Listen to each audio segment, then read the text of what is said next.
It's interesting that a man who started out to be a lawyer ended up with an identity that's more like a guru's than a lawyer's. I called you a lawyer once, and I think that was the most irritated you've ever been with me, because that was how you started things, but you really have studied every field out there and tried to Yeah, sure. to take things from different studies and different models in life. Did you go about doing that intentionally? Of course. I could see the power of it. When did you figure it out? Well, it came naturally to me. And I was what I would call naturally arrogant. And it wasn't that good a mind. You know, I was in the top 1%, but no prodigy. So I never would have succeeded in a field that required a mind to be that of a prodigy. But it was a much better mind than ordinary people had.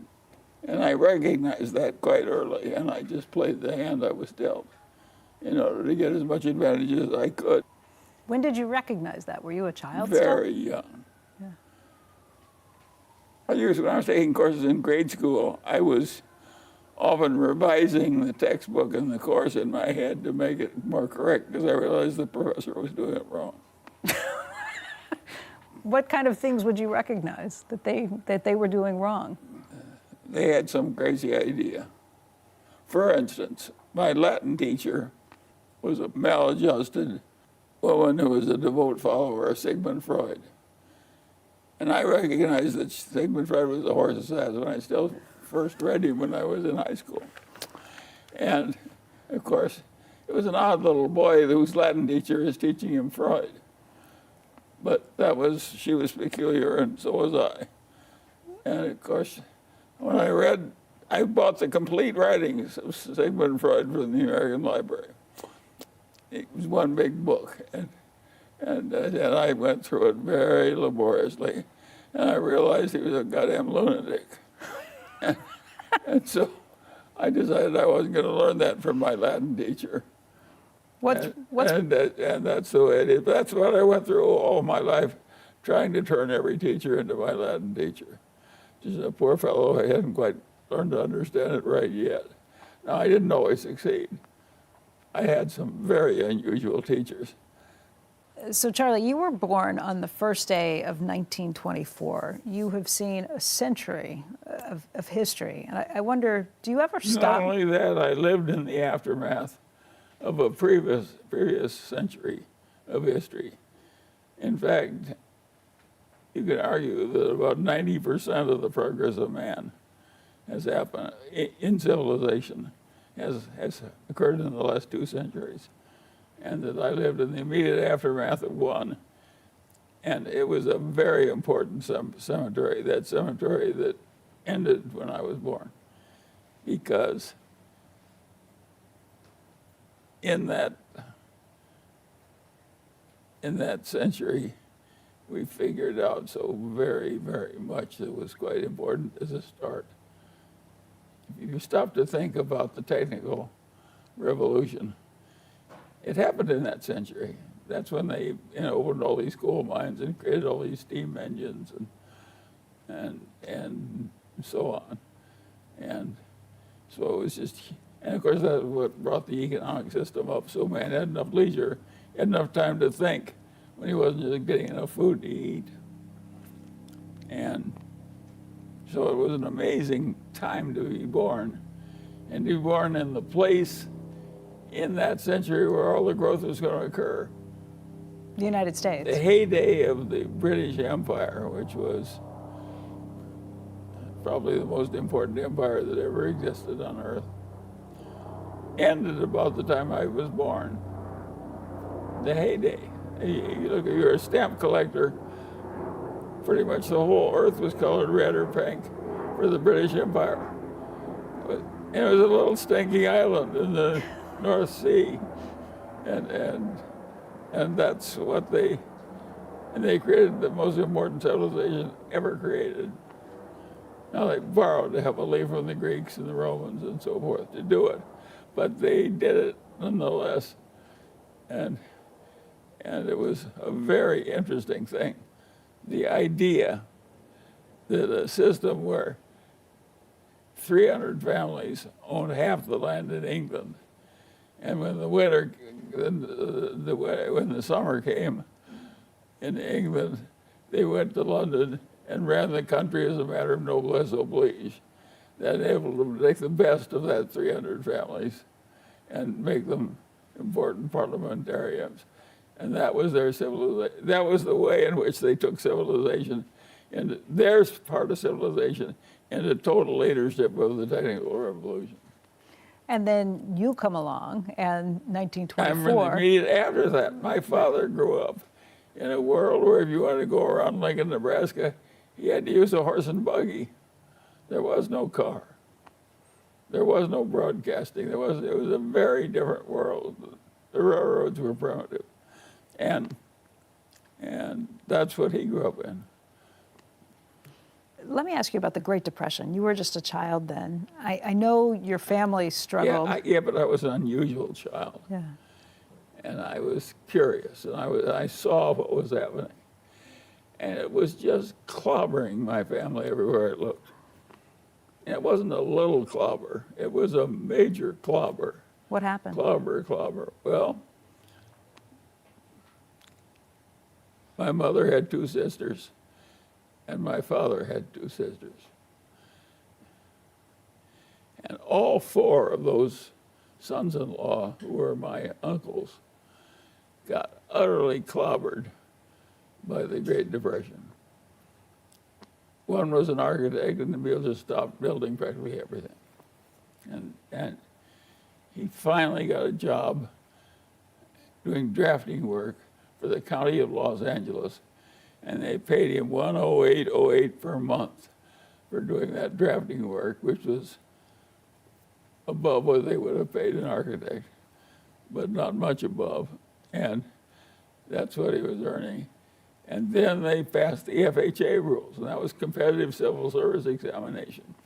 And he was a brilliant man, and so he took the examination and came in first. And they made him chief architect for the FHA in Los Angeles, which is a huge program during the 30s to revive at least some building.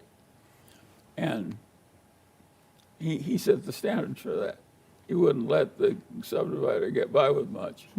You know, there was a rule of how many electrical outlets there had to be in every bedroom, and he'd make them put in the right number instead of the lesser number. And that was an important job, builders under depression incentives being what they would naturally be, and a good architect being what he would naturally be. Right. And so the FHA, which was then fostering a great percentage of the total building that was going on in terms of houses, just said, if you're going to build a house, you got to have so many electrical outlets per bedroom. Well, it was useful work my uncle was doing. Yeah. And he was enough of an architect that he could force in a little bit of grace too, as well as the right number of electrical outlets. But And one of the things he was very interested in was the plaster screed. And most people don't even know what the plaster screed is, even when they live in a building. But if you got plaster that goes down into the ground, you get capillary attraction that sucks a lot of water up into the plaster. It's not desirable. It doesn't always do that, but it sometimes does it. But it's a tiny little incremental cost to stick a little thing on the bottom of the plaster as it comes to the end near the ground. If you put in that plaster screen, it can't suck that water out of the ground into your plaster. And my uncle made everybody put in a plaster screen. and saved all these houses as a result. Yes. And of course, it was a good example for somebody like me to watch that being done. To put in the hard work early on and the extra step. What the extra thing that could be added at tiny incremental cost and would last for 100 years. Wow. You saw your family getting clobbered on all sides on the Depression. Yes, How did that? One was an architect. But how did that? One was a builder who was broke. He had loans he wasn't even paying off from the 20s. Boom, bubble, when he was a builder. And he made himself an appraiser. And finally, he was Omaha's best appraiser. And he made a good living too. But he had terrible years in the early 30s. And he had a terrible medical problem as one of his children died very slowly of meningitis. And it cost a lot of money. He just couldn't pay it. He had not paid off that fully until the war came. A lot of what you do, though, also is picking your shots. I mean, I think you call it sit on your ass investing. Yeah, Where sure. you wait for the big fat pitches to come in. You don't do a lot over time because That's correct. you don't want taxes to whittle down or anything else along the way. No. And it's very obvious that every intelligent person ought to do that. And a lot of the intelligent people have figured it out. If you go into the decisions that the teaching profession makes with its IRA money and its pension money, where it gets any choice, a lot of it is indexed and a lot of it is invested in shrewd investments held for a long time. So a lot of what I do is being done now, and that wasn't true when I was young. I couldn't just look at somebody else and see some. I saw some people who'd gotten rich by holding a few good things. So you think it's harder to make money now? Well, that's a very interesting question, and it's a very important question. And of course it's harder. It's so much harder you can't believe it. The people that have found it harder are the people that made Warren so rich. Ben Graham and his colleague Dodd in a damned adjunct course at Columbia. I think back in 2015, for the 50th anniversary of Berkshire, you wrote in the shareholders letter that, among many other things, you had a $60 billion pile of cash at that point. You thought that that pile of cash would decline over time because you'd be able to buy more and more things.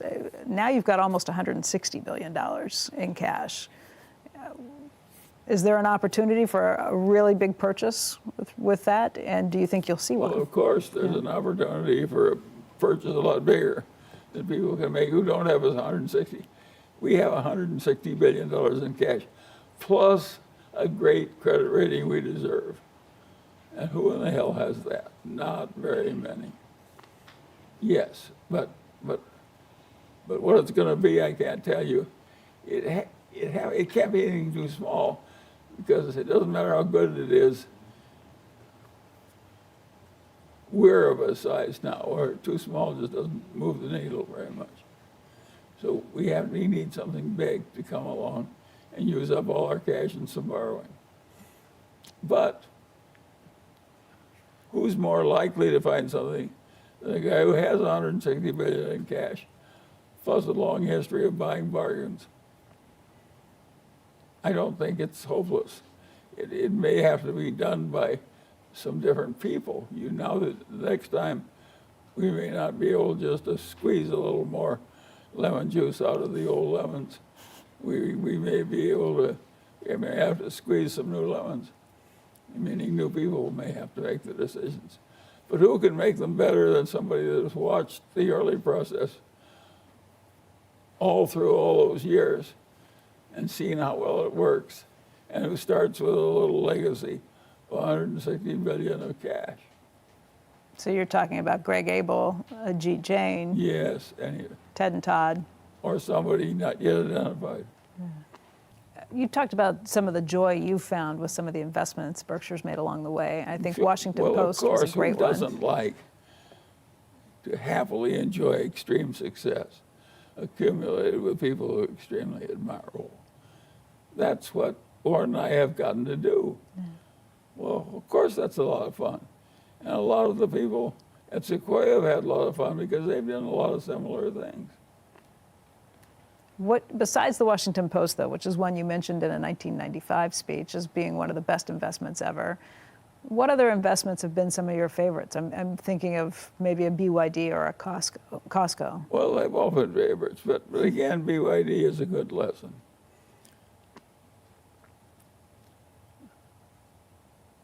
I didn't find BYD. Lulu found BYD. And he encouraged me. I encouraged him to create this partnership. And he found, he occasionally would do a BYD, a venture capital investment in his early life, something I would never do, nor seldom do anyway. And so he did one or two similar transactions that were a lot like Sequoia. He went into BYD and it was so small that it would have been appropriate in an early stage Sequoia investment. And it was a public company, but it was just so small, it was barely a public company. And he went into it. And this little nothing company, headed by this, we could see that two things about Wan Chuan-Fu. One, he worked 70 hours a week, and the other was he was a genius. And of course, the idea of having somebody who was a genius and had all this mechanical aptitude that Warren and I lacked was interesting, at least to me. And so I was willing to take what was fiddling money by Munger standards and have some of it invested by Li Lu and Liu. But then he came to me and said, Wan Chuan-Fu wants to buy a bankrupt auto plant in China and starting there, go into the auto business. And I said, let us mind. I said, God, this is horrible news. I said, it's a really dumb idea. Who in the hell's ever succeeded in creating a new auto company? And competition with older companies that are as admirable as Toyota and so forth, and Mercedes. And people really know a lot about autos and have a big lead. And I said, let's talk him out of it. So we tried to talk Wan Chuan-Fu out of going into it. He paid no attention to us. He charged into it. Well, this year he'll probably sell 2 billion automobiles at huge profits for automobile. Just mouth-watering, delicious profits for auto. It's a huge stunt. And Warren and I share not Warren and I, but Li Lu and I share the distinction of urging him not to do it. Thank God he didn't take you up on it. Well, he did. That's what geniuses do. They don't listen.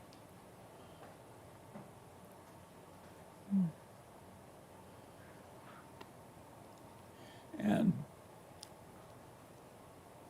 it's just amazing what he's done. Of course, he's been lucky, but all the great records are partly work, partly talent, and partly luck. That's what you'd expect to win.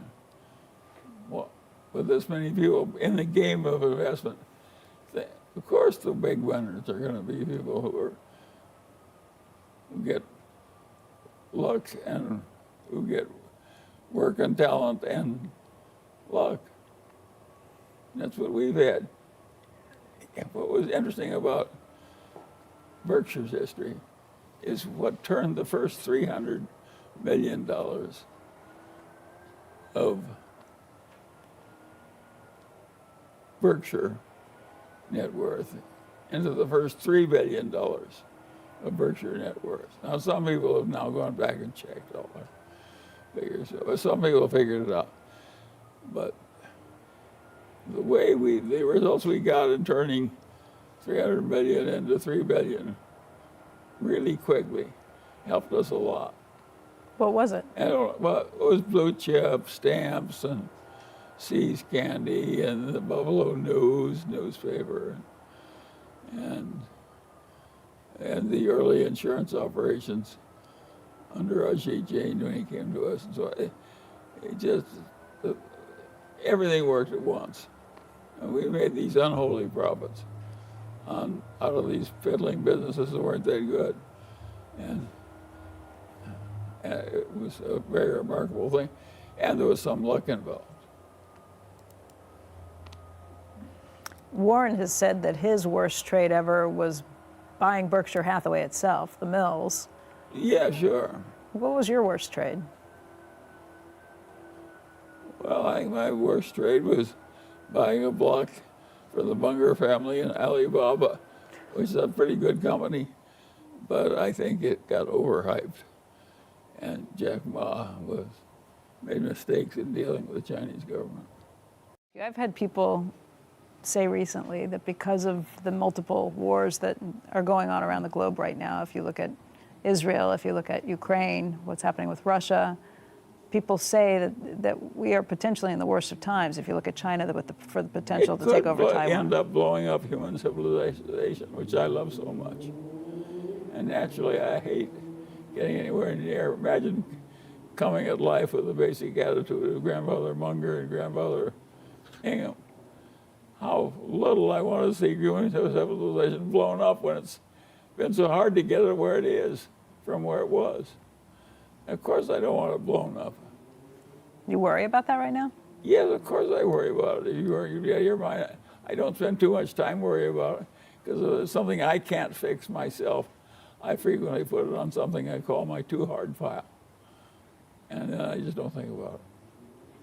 Henry Ford and John D. Rockefeller were the richest people in the world when you were born in 1924. Today it's Elon Musk. Is it just new people who come through with the system? I don't regard Elon Musk as truly that rich because I don't think it's sure that everything he's working on can work. I think he can get his ass handled to him in all those. I would not invest in Elon Musk autos myself. But you've been impressed by what he's built. Yes, well, who cannot? Again, that's another lesson. What is the lesson of Elon Musk?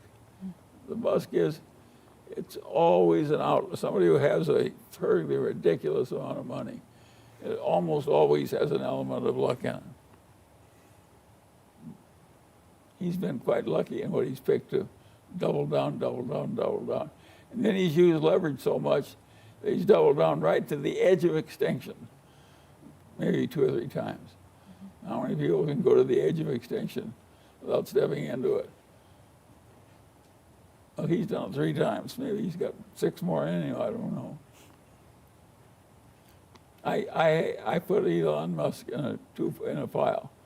I never bet against him, and I never bet with him. As far as I'm concerned, he doesn't exist.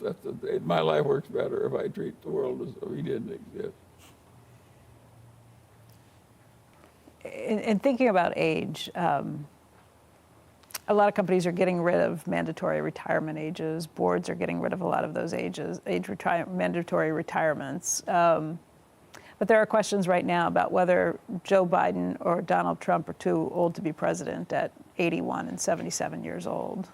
Well, it may be true that everyone in America is too old to be president. It may be just too hard a job the way things have worked out. Maybe this is like my cousin's meningitis. Maybe it's just a hand too tough to play. Maybe you're not going to be allowed to play it out. We don't know. You mean the age factor, or? No, I'm talking about the atomic war. The atomic war, just the idea of being president at all. Yeah, yeah. If you've got a big ruin of smoking country, it's not much fun being president. So that is something that really, you can say you set it aside and it's not worth worrying about, but. I don't spend much time on it because I can't fix it. Right. It goes into my too hard file.